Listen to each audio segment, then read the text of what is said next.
Good morning. We're in Hemshech Tzadik Daled, page 113. Right. So the Tzadik Daled corresponds with Ayin Beis, page 1151, 1152 now. We're entering into page 1152, where the Frierdiker Rebbe, in this case, is citing most of Ayin Beis with a few additions here and there. Okay, so what did we learn? And this is for the second, we're learning this now. The Rebbe Rashab's original and Frierdiker Rebbe's version, that the meaning of the word ayin, even though in general that's the word that's used to describe the interface, the channel, that field of energy, which God uses as an interface between divine and existence, between Yesh and the Yesh HaNivra, yet there's a different meaning from the perspective from above, where ayin there means complete nothingness, complete insignificance, doesn't have any standing. It's completely shalei be'erech, meaning completely beyond atzmus, and the oir is only a reflection. And ani Hashem leishanisi, it doesn't impact in any way before or after creation. Everything that happens is within the level of oir. By contrast, the ayin of the Yesh HaNivra, which is all part of the ayin, the general ayin, its meaning, from our perspective, from the Yesh, is two meanings, two reasons it's called ayin. One, because it's not made of the ingredients. It's not a metzias davar, what we define as something that exists in a tangible, sensory way.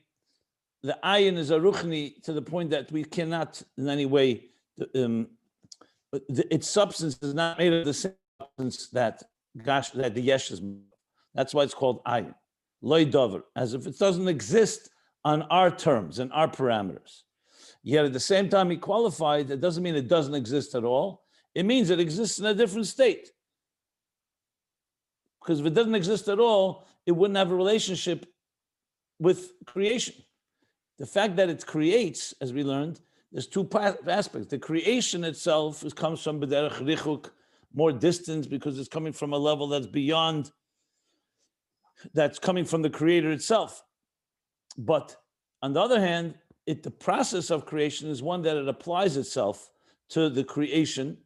So though it remains concealed and we cannot define it as an existence that we can relate to, it's still something is there.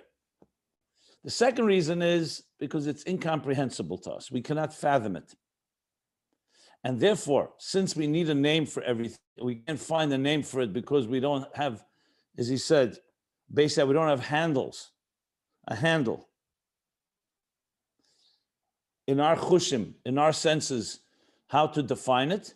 So we call it by that name, ayin, that is beyond. The name itself signifies that we cannot give it a name that we can directly define. He compares it to man. Why was the man called man? Because mahu, what is this? It's a mysterious entity coming from a different reality. Okay.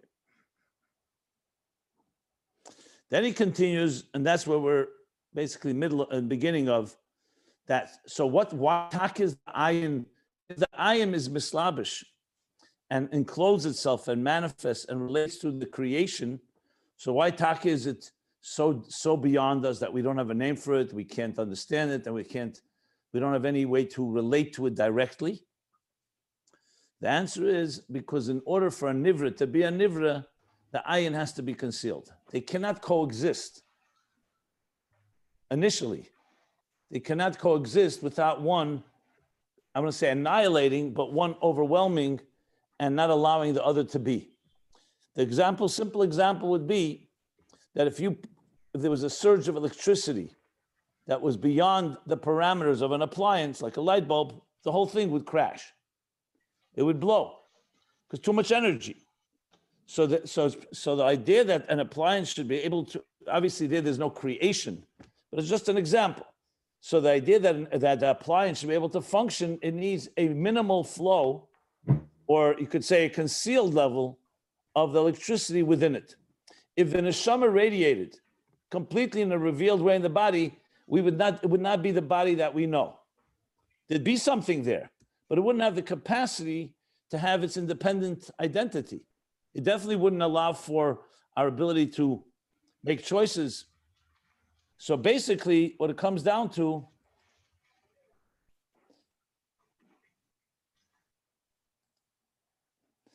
is that, I'll read from the line on page 113. I'll start from here. The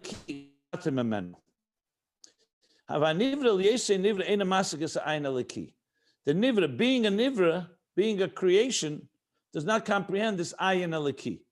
Why? Ki ayin alaki mistatir memenu. The ayin alaki, and he keeps using the word ayin. Ayin here means not yesh and not understood. He says it's mistatir menu. It conceals itself from the yesh, from the nivra. And that concealment is allowed to become a nivra, a creation. Because without this concealment, which means the ima nivra yamasigas ayin alaki, if the nivra, the creation, would comprehend the ayin alaki within it, which means it could relate to it, then it would not be a nivra at all. So in other words, the definition of a nivra is that it senses itself as apart from the energy that's within it. We don't feel that this energy is giving us life, so it's like concealed within us. We don't feel it, and we also don't understand it. Masig, yeah. So now again, this is without a Veda, and this is not la'asad lave. This is not without any work. This is the definition of a nivra. Words, when we talked about the tzimtzum, if the Ein Sof was not concealed, nothing could emerge. There'd be no space for existence. It would be too powerful to be there. Here, it's a matter of Gili and Helam. Here he's talking even Hasaga, understanding, which is also a form of Gili, something you can relate to. The fact that we understand, for example, empirical truths, empirical realities, that I can show you, here's a table, and we all relate to it, and we could dissect it and understand it to an extent, is because it's part of the Yesh and Nivra. But as soon as you introduce the ayin and say, okay, let us understand this table just like we understand its elements. It's made of wood, and wood comes from a tree, and wood itself is made up of different molecules, made up of different atomic particles, and so on. That is still within the realm of the yesh. That's fine. But as soon as you say, I also understand the ayin, the yesh and nivra ceases to be a nivra the way God intended it to be, an independent consciousness, because then it would be influenced by that neshama. He doesn't say it would disappear. He just says it wouldn't be a nivra, what we call nivra, a yesh ma'ayin, a yesh. It would be ayin to ayin, or I wouldn't say ayin to ayin. It wouldn't be the yesh and nivra as we understand it. Okay. Ukiyadua. Okay, he's going back now. Remember, kiruv and richuk, the two elements. Ukiyadua, as it's known by Beis Yonim Hofchim. I'm just looking a moment in Ayin Beis. I want to see comparative language, how if it's exactly word for word or not.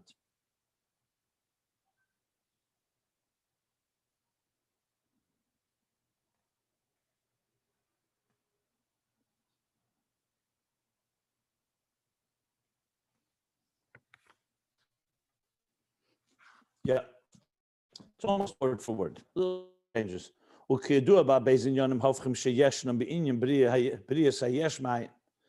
it's known, the two opposite features that exist in the process of the creation of Yeshma. Just for contrast purposes, before I continue, for example, the world of Atzilus is a structured world.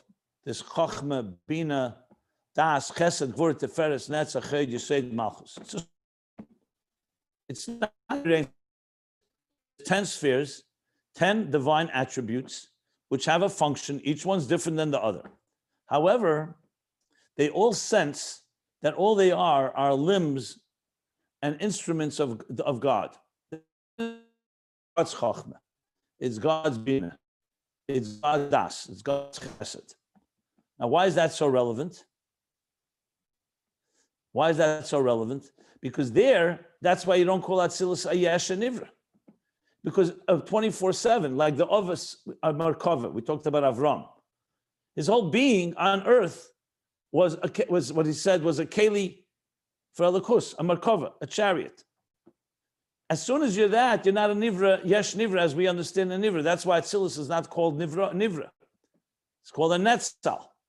Why? Because the Ayin Eliki, even though the Ayin is Oyer, and Atzilus there are Kalim, but the Kalim are Yesh's Kalim. Their identity, they give Chachma its identity. They give Bina its identity. But it's not an identity that has its own consciousness. It's an identity that knows all it is to serve God's purpose. So the Torah is God's Chachma. That's Chachma of Atzilus. Bina is understanding and comprehending divine. Now, as this evolves to Bria, Yitzir, and Asiya, that's where the Chachma and Bina and the structure, the general structure of each world begins to take on its own sense of self. Now, in Bria, we learned, I think we're going to learn, I think we're going to learn. In Bria, you still sense the Ayin. Yeah, we're going to learn it soon, I think. So therefore, the Malachim or the Neshamas of Bria are still connected, but there it's already an independent entity of Shari Samitzias, we learned, that senses its source. So it's still called Nivra, because it does have some independence as a contrast to Atzilus, but it's immediately bottle. Doesn't go. When you go down to Yitzir and then ultimately Asiya, Gashmi, Schumni, our world, here the Nivra isn't just an independent entity. It has its own identity to the point it completely can ignore and not be impacted by the ayin at all. It doesn't sense it. It doesn't feel it. It doesn't understand it. It doesn't relate to it. So yes, through Aveda, you can work on that and become cognizant and aware of godliness, but on its own, the Yesh and Nivra is in a state of complete, the ayin is in a state of complete concealment in this reality. So that's what he said. Now, in this process of creation, Yesh from ayin, so not in the context of a Nivra Yesh, there's two opposite features, two so-called antithetical elements, like a paradox. And what are they? On one hand, we learned this briefly last page, the richuk, that though yesh ma'ayin is in the process, the ayin applies itself to the yesh, but and the actual power to create is from a different reality altogether. So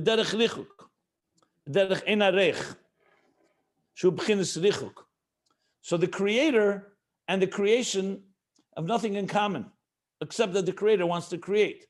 So the sheer power of creator is not something that we can talk about in the way that that applies itself. It's his power to create.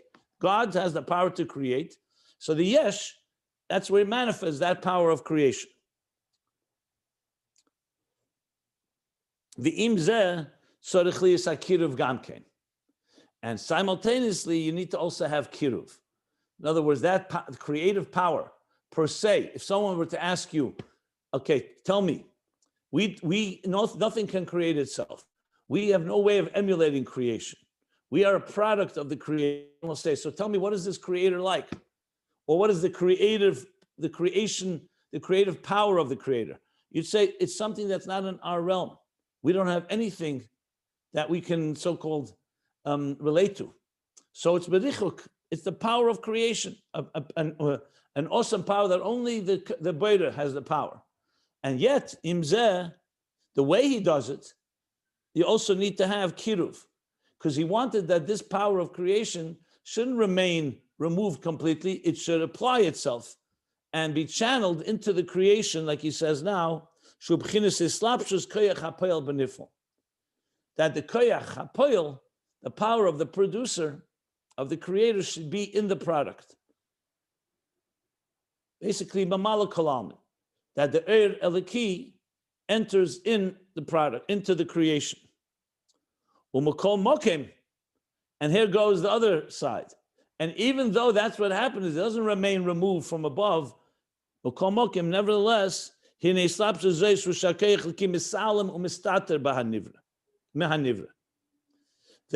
islapshus, this enclothing, is in a fashion, in a way, that the divine power conceals itself and covers itself from the creation. So you have here several points. Let me just sum it up. So we have here, first of all, we have the Koyach HaBeira, the Koyach of Bria from what he calls Ein Arech. It's Ein Arech. That element of creation doesn't have anything of Kiruv in it. Okay, the second, so that's for sure concealed and beyond us. Then that Koyach doesn't remain. God could have created the world in a way that was completely removed. Chassidus uses the term Tziva v'nivra, Tziva v'nivro. So this could be bara, and what's the word there? The Lashon. Actually, the Lashon is by Yodua and Yodeya, that it's known, or Yodeya, he knows. Same thing is, I think, an expression with Bria, that God could have created the Bria not in a way of applying himself, of let's say Yehi Oyer, Yehi Rakia, Chachma, Bina, applying itself to create different parts of creation. Could have been done. Koyecha Atzmus, Hu Levade Bekeche V'Yecholte Livre Yesh Ma'ayin, and that's that. Without a Seder Shtalshus altogether. So that would have been pure Richuk and Ein Arech, which of course would mean we could not relate to it ever. But he didn't do that. He took that Koyach Ha'atzmus, Koyach Ha'Abeira, if you're looking at Geras HaKedesh Simachav, and he channeled it through Eir. He used an instrument to create. In other words, for example, just hypothetical, an artist, imagine, could just, God being an artist, could have just said, I want art, and that's it. And suddenly art appears. Humans can't do that. But God said, no, I'm going to do it this way. I'm going to use what's the word I want to use? A brush, a paintbrush, and a canvas. I'm going to do it in a way that will make sense to you. Like an artist. The artist doesn't just will a piece of art. He applies himself. The colors, the shapes, the objects, the hand of the artist does different type of shifting in order to create the structured art that we have. And God did the same thing. Or you could say the other way around. The reason an artist does it that way, because God did it that way. He created existence through the 10 spheres. That's his, those are his instruments. He created through a kav that channels, like we said, that's the stylus, that's the artist's paintbrush, so to speak, that channels and not just channels, what's the word I want to use? Filters and regulates the flow, that the right amount of oil should go into each part of the structure of Seder Shtalshus. That's already kiruv, relatively speaking.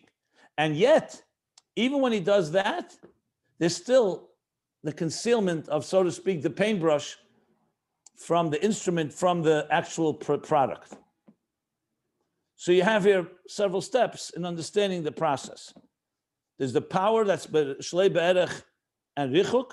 There's the kiruv that he applies himself, but the application, the slapshus, is in a form of concealment and covered, which allows the nivra to become a nivra. Shezeu ha'hefresh. This is the difference between ilav v'olav yesh mayim. The difference between cause and effect and creation yesh from an ayin, which is not cause and effect. They don't have anything in common between them. There's a leap. In ilav v'ol, it's a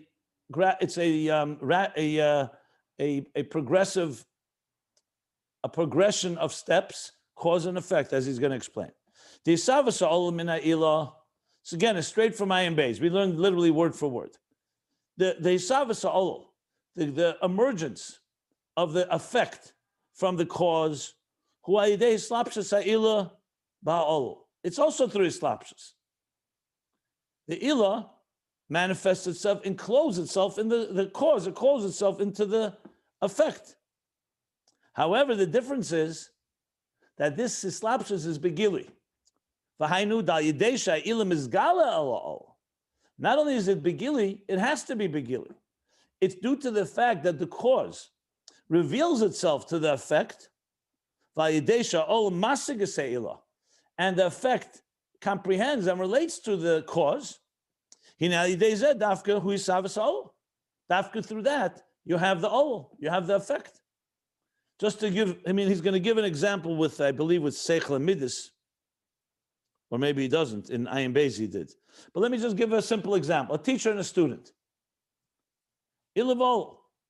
There's no way the teacher can teach the student if the student doesn't relate to the teacher. Or the teacher doesn't relate to the student. They have to be revealed to each other.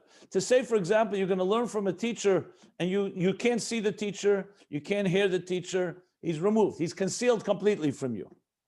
There won't be any effect if there's no cause. Same thing with every cause and effect. If I, for example, want to throw a stone, I have to take the stone. The stone, in a sense, senses my hand. I sense the stone, and I throw it. Any cause and effect. Anything that's a cause to another effect, the cause and effect speak to each other. And they reveal themselves to each other. I take a flame, and from one flame I want to light a bunch of little candles. You can't do it in a concealed way. The flame can't be there and the candle's here. The flame has to be moved to the candle. The candle senses the flame senses the candle.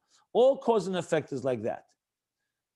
You strike a hammer on a nail. The hammer has to touch the nail has to feel the hammer. They're interacting with each other. So the ilah v'ol is defined by gili.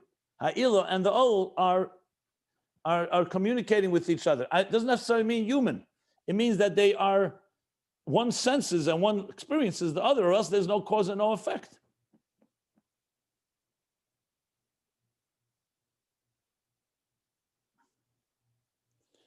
Right. But when you talk about yesh ma'ayin, the yesh coming from the ayin, where now there's no what's the word I want to use? Not proportionate. No relative closeness in that sense. So it's the opposite. What's the opposite? The im is galas ayin by yesh. If ayin and yesh function the same way like ilah v'ol, and there would be the revelation of the ayin into the yesh, shem musig by yesh, which means that it would be understandable that the yesh would comprehend, would be able to contain it. Lo savas hanivra b'bchinas yesh.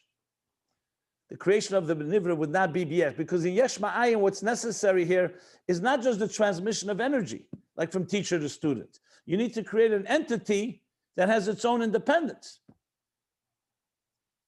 So, for example, let me go further with example with the teacher and the student. Imagine, or the same thing with a parent and a child. Imagine the teacher and the student. The teacher did not allow the student to ever think on his own. And he would be there all the time. And every time the student has a question, the teacher answers it. What would happen? The student would never become an independent entity. Or if a parent so suffocated a child and didn't let a child learn to walk on his own, you're always holding the child. You're never letting it experience anything of its own. What would happen? It wouldn't be an independent entity. So there'd be cause and effect, but you wouldn't have some independence. Now, obviously, these examples are not creation. It's cause and effect, but I want to just make the contrast. If you want to have yesh, you have to have concealment. That's the bottom line. Or else it won't be a yesh, it'll be somewhat of an extension of the ayin. Or at least be affected by it. Okay. And now he's going to go back to this. Again, we learned this in Ayin Beis. He says now, let's talk about the world of Bria, not Atzilus.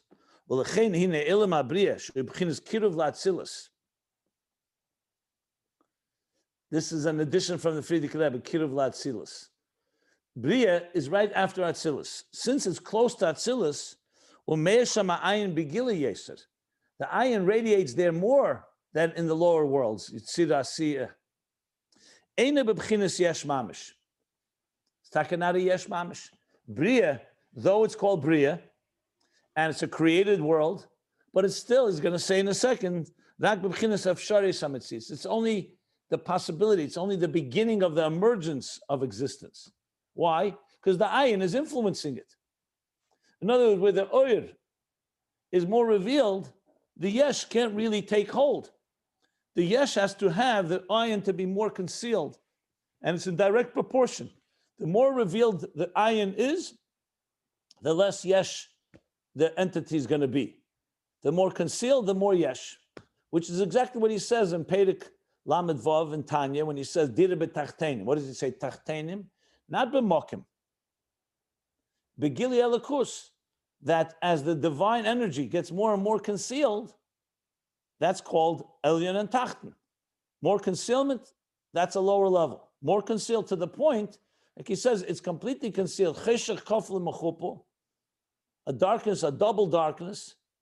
Moli klippers v'sit achlet, to the point that you can even say, Aniva afsiate, me and nothing else. Fully capable of doing that. Bria does not have that sense of Aniva afsiate. It doesn't even have the sense of being a completely independent entity. It's an independent creation, but immediately, and it's already wired that it senses its source. So it'd be the difference. Atzilus would be like fish in water. It's immersed in the ayin. The yesh is not a yesh even. It's a netzal. It's fish in water. But imagine being not a fish in water, but being a creature that you're right near the water and you sense the water. So yes, it's not quite complete submergence. In other words, like a merkava, complete bittul b'mitzias, but it's bittul ayesh. The neshamas and malachim of Bria are srafim, emdim mamale, srafim are constantly burning in a fiery passion to connect to godliness. As you go downward and the ayin gets more and more concealed, the more the yesh begins to emerge. So that's what he's saying here. Good. So we see yesh ma'ayin is diametric opposite of il of olol in that sense. And we talked about Afsharis and Metzias when we learned Ayin Beis. I'm not going to go over that. Mamish. In order for there to be a yesh mamish, who dafka de hesta de koyach, it's dafka through the concealment, the covering of the divine energy. Okay.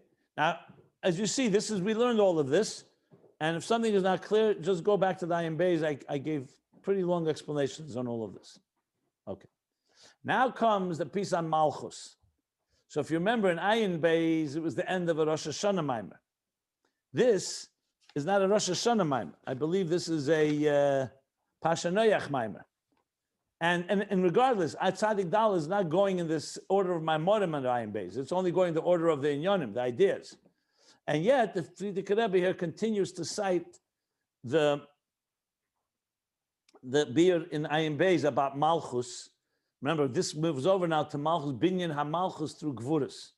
So we're going to learn this. This is getting closer to where we're up to. As I said, we're not going much further. And then we go back to Ayin Beis. So let's learn now. Now he goes to Malchus and Gvuras. It's Simtsum and Helam, that in order for Yesh Ma'ayin, Malchus, to create the Yesh and Bria, remember Malchus is the instrument used to create, it needs concealment. That's what he's going to explain now. But he does not going to go to the piece that goes later, where he talks at length about, let me see here. Definitely not the end of Chedesh Hashvi and the whole piece about Kisei Din and Kisei Rachim. That's not here in Tzadik Dalet. But the beginning of the subject is, he says like this, V'zehu, and this is the Indian of the Binyan HaMalchus Hu Mahagvuris. The Rebbe has a footnote below. The footnotes here are the Rebbe's, because he published this.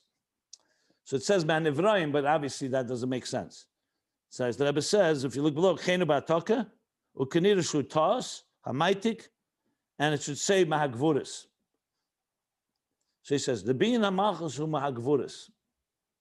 The structure of Malchus comes dafka through the severities. Dafka.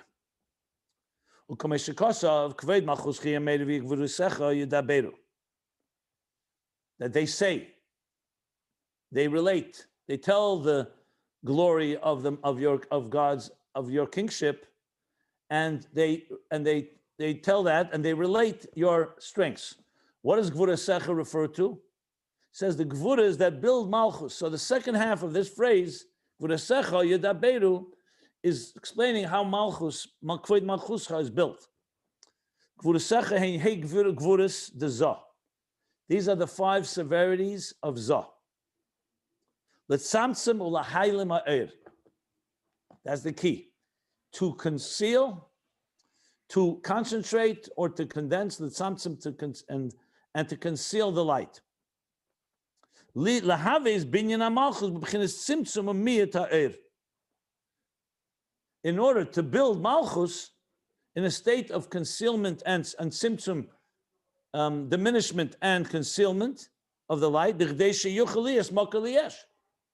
because since Malchus is going to be the mocker to the Yesh, remember, the koyach of the Brias HaYesh is an Atzmus, but he uses Oyer, and that Oyer goes into Malchus because Malchus is like land, earth. Earth has the power to give birth to what Sameach. All this is explained in Ageres HaKedesh 20. So Malchus, we call that Moker Hayesh, because Malchus is the actual, in the functionality of it, Malchus is the force, like the mother, that carries the child. So Malchus will give birth to Bria. Malchus the Atzilus Nasa Kesser the Bria. So it's the Moker Hayesh. But in order to be a Moker Hayesh, you need Gvura and Tzimtzum, because if the light was revealed, you wouldn't be able to create a Yesh. So that's the Tzimtzum of Zah, the 5 Gvuras in Zah, that allows Malchus to have some, what he calls, to be a Moker Liyesh. But then there's another step. The Chenu b'bchinas Malchus Gufa. And the same thing is in Malchus itself. Shemalemes es ha'er shelo yizgal al hanivra. It conceals the light in order that should not be revealed on the creation. So you have the tzimtzum of Zah, the high Gvuras in Zah, to conceal, to allow Malchus to become an entity that can be a source for the Yesh. And then in Malchus itself, you have the concealment that the Yesh should not reveal, even that Ayin Eliki that Malchus has should also be concealed. Just to give, I think I gave this example. Generally speaking, Zah and Malchus is Zocher and Mekeva, but more important, like the sun and the moon. When the sun is shining in full intensity by day, you don't see the moon. So Malchus, it cannot have substance, cannot become an entity if Zah is in full glory, full Gili mode. That's why they're Hey Gvuras and Zah, in a sense, concealing the sun so the moon can emerge. The moon, in turn, like the feminine energy, will give birth to creation. So in that itself, there's also a concealment, and that does not allow that the Nivra should not be revealed, the divine energy in the Nivra. All this was explained in the beginning of Ayin Beis, Volume 2, which I referred to when we learned this in Ayin Beis. Okay. So here, Chenu b'bchinas Malchus Gufa shemalemes es ha'er shelo yizgal al hanivra. It conceals the light, it shouldn't be revealed upon the creation. V'lo yeh musig ba'nivra. So here he's clearly using both not revealed and not be understood. Now you could ask, what's the difference between revealed and understood? You could say a lot of things. First of all, you can have something that's revealed that you don't understand. You could also have something that's concealed, but you do understand it. You know, you could say, for example, I can tell you that there's a magnet behind this wall and it's causing effects on the metal of this table. You don't see the magnet, but it doesn't mean you can't understand it. It's not outside of the realm of understanding. So when he's saying not gili and not musag, he's saying both things. It's not revealed, which means we don't sense it. You can't in any direct way relate to it. And you also don't understand it, as we learned before. They don't understand the ayin. It's a mysterious force, like ma. That's why we call it ayin. Okay. And this concealment, that it should not, and not being understood, is in order. It should be a yeshem mitzias. It would not be able to be a yeshem mitzias if you did not have this concealment. Now he's going back to the second, remember the interpretation of Ayin from the point of view of Das Tachten, from the Yesh Hanivra, from the Yesh below. How do we see when we look up? What is Ayin? As in contrast to the Ayin of the Yesh Hamiti, the Yesh Hamiti sees Ayin. So he's going back now to after this whole explanation about Ayin and Yesh and the relationship. He says, "V'zehu masha Ayin shala Yesh Hanivra nikra Ayin," and this is why. Oh, this is the reason for why the Ayin of the Yesh Hanivra is called Ayin. Not due to the fact that it's Ayin Be'etzem, it's fundamentally nothingness, like we learned about the Ayin of the Yesh Emiti. There it's completely not Teifas Mokim altogether. That's not the reason. Rak, so why is it called Ayin then? Rak Shenikra. Ayin al Shem Sheina Musig B'Nivroim. It's called Ayin because due to the fact, and al Shem, he says the word Shem because that's the name Shem Ayin. It's named Ayin because it's not understood in the creation. The Nivraim don't comprehend it. V'hainu, and this is the meaning of the two things in Malchus. The Ba'abeza and Yonim Sheba Malchus. The Iyin Hayisavas. Remember, he said two things in Yesh Ma'ayin, Kiruv and Richuk and Kiruv. So the same thing. In Malchus, Iyin Hayisavas, there's two things. Sheba B'chinas Richuk. What's that? V'hainu B'chinas Yonim Sheba Malchus B'Iyin Hayisavas Sheba B'chinas Richuk B'chinas Kiruv. Malchus too. There's Malchus as it's in Atzilus is Richuk, and there's Malchus as enters into Biyah as Kiruv. But the Kiruv also, as we said, still means it's concealed. Doesn't mean that it's revealed. Okay. So hine kriya shem ayin eina amiti mamish. So now the fact that we call it ayin, it's not really a true ayin. It's a relative ayin. When you said ayin by etzema oir and all the levels, besides atzmos, that's an ayin amiti. It's truly nothing. Here it's a relative ayin. It's not amiti mamish. The bebchinas richuk Hashem ayin hurak lefi shuloi dover debiyah. He now says the two things we learned, the two reasons. Richuk, the shem ayin is only because it's not a dover de biyah. It's not of the substance of biyah. So it's not ayin amiti, complete nothingness, complete insignificance.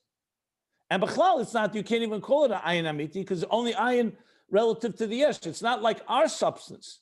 But in the world of the ayin, it absolutely exists. The ayin alaki is an existing entity. It has value. It has significance. It has standing. The ayin of the yesh amiti has no standing compared to atzmus. Ubebchinas kiruv, and the second element in Malchus and the Yesh Ma'ayin, that it manifests and relates and applies itself, Hashem Ayin al Shem She'ena Musig. That's how the Rebbe adds a word Musig. In Ayin Beis, it says Rak al Shem She'ena Musig. The Rebbe, when he had this, he may have had the Ayin Beis, but he probably did not compare it because he would have cited it, I assume. But regardless, you have to add a word, she'ena musik. So the kiruv, the richuk, is that it's completely not of our substance. The kiruv is, even when it applies itself, it still remains incomprehensible to us. And now, he's going to conclude here. This is concluding the mimer here by the Frierdiker Rebbe. He's going back to the beginning, same thing like Ayin Beis, that the two deis, Das Elyon and Das Tachten. So in Ayin Beis is the first Rosh Hashanah Maimer of Ayin Vov. Here, you know how far back the 2 days were discussed? Literally,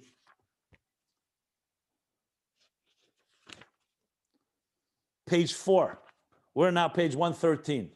So on page 4 is where the beginning of the days, he never went back to it till now. So he's going to sum up now and say, V'zehu, kikeil deis havaya. Deis. The keil, the deis havaya, Lashon Rabbim. That there's two deis, there's two perspectives. Shem beis ha-deis. These are the two perceptions or two perspectives. Das Elyon, but Das Tachten. The perspective from above, the perspective from below. The perspective from the Yesh Amiti looking down to the Ayin and downward. the perspective of the Yesh HaNivra from the bottom, looking upwards. Das HaMashpia v'das HaMakabel. It's called the das of the Mashpia, the perception or perspective of the transmitter, and das HaMakabel, the perspective of the recipient. The das Elyon who das HaMashpia. Das Elyon, the perspective from above, is the perspective of the transmitter of the Mashpia. Shalamayla yesh ulamata ayin. That above is the true reality, true existence, true yesh is above. And lamata is ayin. And everything below it is in a state of ayin. Bittel lo tfisa smokim. Hainu sha'eru ayin mamish l'gabe atzmus. That means the oyer, even the oyer atzmi, as he said earlier, is mamish ayin, complete reflection, complete, no standing, no value compared to atzmus, which is a complete, only true, absolute reality. When you're dealing with atzmus, true absolute reality, everything else is ayin. The kula kamei kelo choshev. Everything before him is like kilo, kiloi, as if not, doesn't exist. Loi. So loi is ayin. The einim elim b'shem klal. I think that is an addition from the Frierdiker Rebbe. They're so insignificant, they don't even carry a name. It's like it doesn't even have a name. They have no definition, no name. Let me just see. I think that line Frierdiker Rebbe adds. Shem klal. Hold on.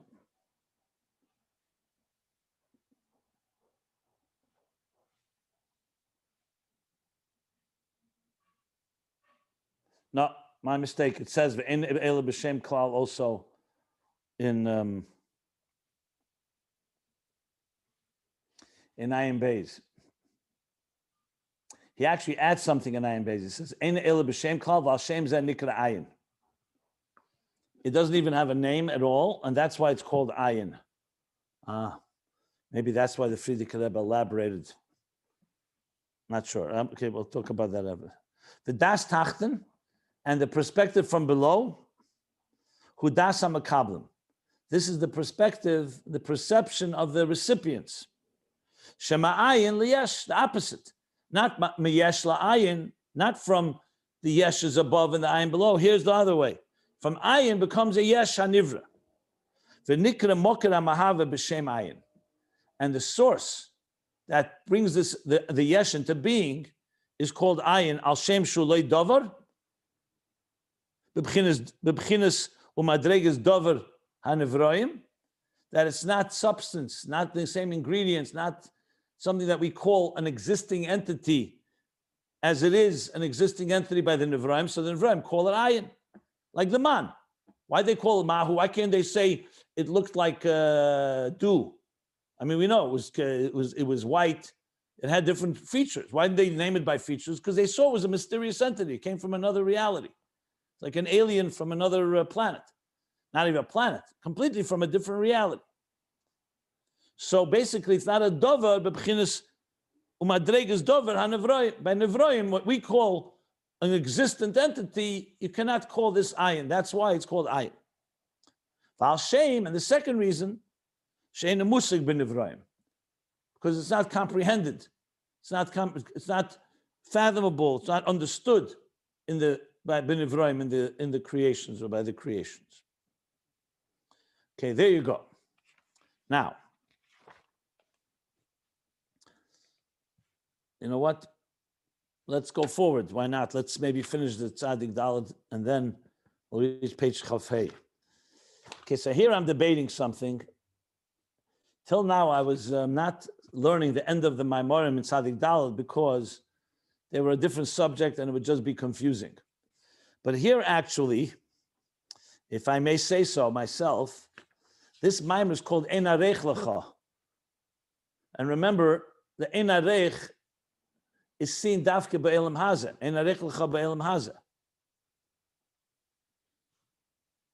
Like the Chazal say. So, or we say in the davening. So maybe I will learn the end of the Maimor because it does relate to this topic. It's just a few lines anyway.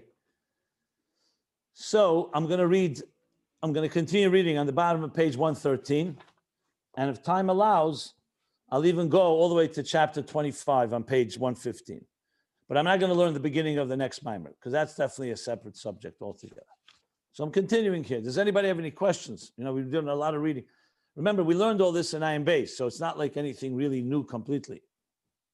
But still, if anybody wants to ask something or comment. Are we saying the exact same substance, whatever it may be, the ayin, has both qualities at the very same moment? It's both berichuk and bekiruv. So What do you mean by the same moment? The same second? What do you mean by the same moment? I don't know what kind of label to give it to describe it, but the very substance that we call ayin, are we saying that in and itself has both qualities together? So it's a contradiction in itself. It's both a rihuk and bekiruv, the very same ayin. I don't know if you have to push it that way. Remember, in Ruchnius, everything is conceptually levels.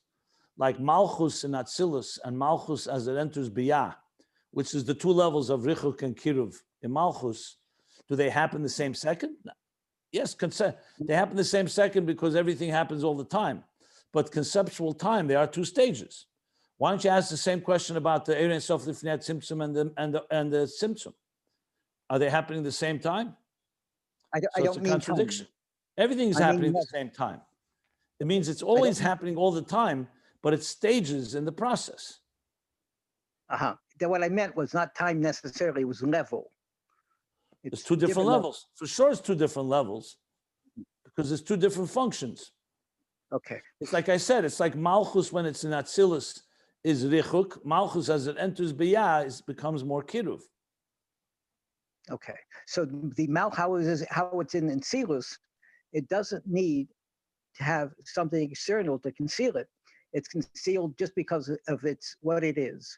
And when it comes not necessarily, the concealment comes from the Hey Gvuras of Zah. That's external. Zah has 5 Gvuras that conceal the Eir from Malchus. Okay, but then Malchus conceals more.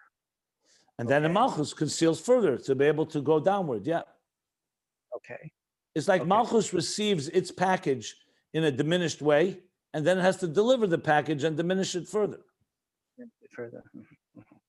Okay. So it would be there would be an experience if it wasn't hidden when it came on to opens beyond. There must be an experience. Okay, that's what we're saying. Very good. Okay, fine. Thank you. I'm going to end on the 2 lines at the bottom of page 130. I'll just continue.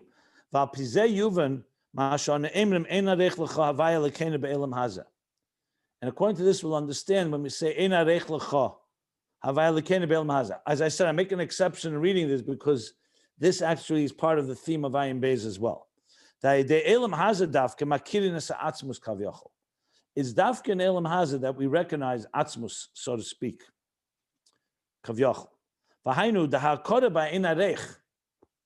Remember, we want to recognize the Einarech. There's how godliness relates to us. That's like, for example, when we say Bichas HaMozen, Hazonas HaKeil. So God has created food. We understand exactly that food is. It sustains us, whether it's Lameitzi Lechem in Aretz, or Beira Priya Gofen, or Beira Priya Eitz, Beira Priya Domish, Shahakal Ni B'dvorei, or Bichas HaMozen. And we do relate to God giving us food that we can digest. But the Einarech of Elikus, where do you see that most? Stafken Elam Hazah. Because you see the power of creating a yesh. That's what he's going to say. V'hainu da'hakoda ba'einarech hu be'elam hazeh dafke. That's what it says. The lashon is einarech l'cha v'ein zuloscha v'efes biltecha midei melach. And then we say einarech l'cha be'elam hazeh. Why don't you say einarech l'cha ba'atzilus or einarech l'cha on other levels? So it says v'ein zuloscha l'chai malkeinu l'chai elam haba. And then there's the other 2. One is Tchias HaMesim, and what's the 4th one? I don't remember. But the Kebet. Oh, Mesim Mashiach, maybe. Mesim Mashiach. Okay, we're going to learn about this later more, but practically speaking, so why is Ein Areich dafke to Elam Haza? L'chai Elamim. Okay, good. So why is Ein Areich in Elam Haza? It says the Hakora by Ein Areich, page 114. Hu be'elam Haza dafke. Because the recognition of God's Ein Areich, infinite distance beyond us all, is dafke in Elam Haza. Because that's where there's the Fisha Bria Hihira Labedi's Baruch. Because only creation teaches us about the Ein Areich, because it indicates that the creator and a creator, that only a creator could have created existence that's completely beyond us. Atzilus, like he says in Tanya, in Perek Lamed Vav, he says there can't be the kavanas el misal yenim, in the higher worlds. Why? Hoyelu lehem yiridim me'er pan of Yisbarach. Because Atzilus, as great as it is, it's not as great as Akudim, and it's not as great as Ak, and definitely not as great as Erin Sof Lifnei Tzimtzum. So why would God create a lower Gili? So in other words, Atzilus is Gili Elikus. As a Gili Elikus, it doesn't tell you about Ein Areich, it tells you about Giluim. Atzilus reveals godliness. Where do you see that God is beyond everything? Dafka, because he creates a Yesh, which is completely has no relationship with any Giluim. So you have to say, wow, to be able to create that, you really need to be Ein Areich completely. Atzilus does not teach us about the Ein Areich of Elikus. To a little extent, it could reveal a bit, but it doesn't. It teaches us about the Kiruv of Elikus. Elikus manifests in Chochmeh, in Bina.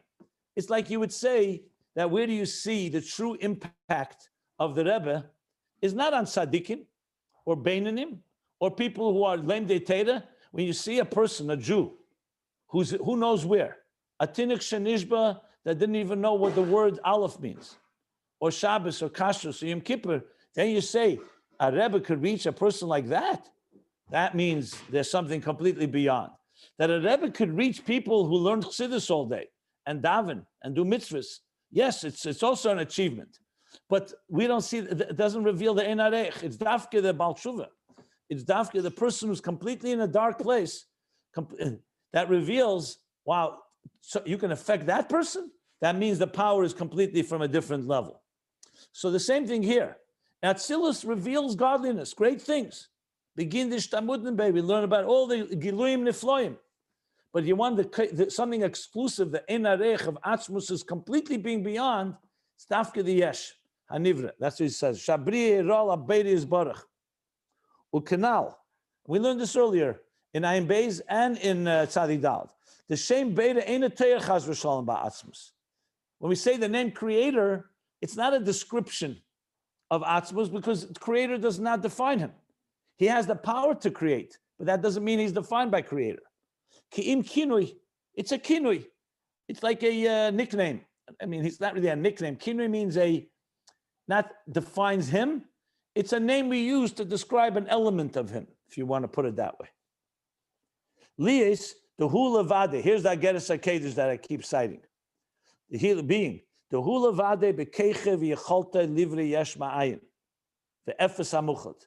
Only he has the power and the capacity to create something yesh ma'ayin v'efes hamuchot, which means a created yesh that does not have any indication of a source. Atzilus indicates on its source. Even Bria does, we mentioned. But a yesh, dafka in this world, that ein le il v'siba cheres, shekod malay, indicates on atzmus and the keich habayrim. Okay, I'll read till the end of the mime already. V'kan, umaskir kan havaya lekenu. He says, doesn't just say ina reich lecha. What does he add havaya lekenu then? If you're talking about atzmus, havaya lekenu is already names. So why does he mention havaya lekenu? Lies, the zel kol inyan haveda beyichud havaya velikim, being that this is the aveda. Now he's talking the aveda sa'adam. In uniting havaya and elikim, be'elam hazadafke. In other words, it's not just enough that we recognize the Ein Areich, the infinite distance of the Beira of Atzmus. You also want to unite godliness with us. Not just to say, okay, it's awesome. Wow, he's so beyond us. We want to connect, as we've been talking at length. And Dafkin Elam Hazeh. So how do you, so he says, Omnom HaKorazu, this recognition, this awareness of the Ein Arech and in Havaya Lekenu, hi Akara Atzmis canal. It's Akara Atzmis. It's not just, oh, you learned the new Lahavdil subject in mathematics, a new equation. This Akara itself of Havaya Lekim being one and Akara Atzmus is Akara Atzmis. Al derech hatinu kamakiris avav, like a child that recognizes his father. She'ena hakara dahasoga. It's not a recognition that comes from comprehension. V'hakara dahasoga yiba geluim delosed love. Now he's qualifying. He says there will be hakara and hasoga too. We'll also have comprehension and recognition, but that will be in giluyim losed love. Here we're discussing hakara atzmis. That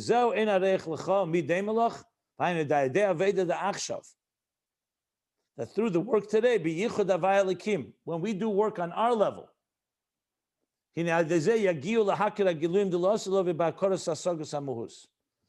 that we will arrive to recognize the Giluyim in the future in recognizing Hasoga, comprehending the Mahus itself. I know a lot of questions what this means. I would reserve and wait because we're going to learn a lot about this soon. Yeah. But bottom line is, with I don't want to digress.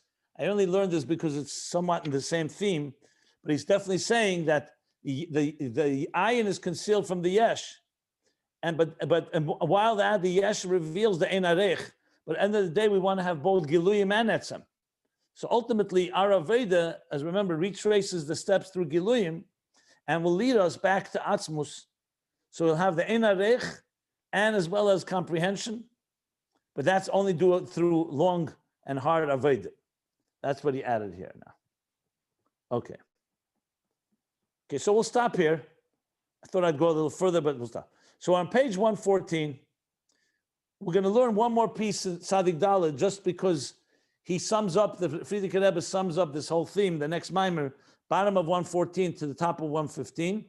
But then we'll stop at chapter 25, and then we go back to Ayin Beis, and then we can return here to see what the Frierdiker Rebbe adds to all of this. Okay. Okay, so we'll stop here, top of page 114. No.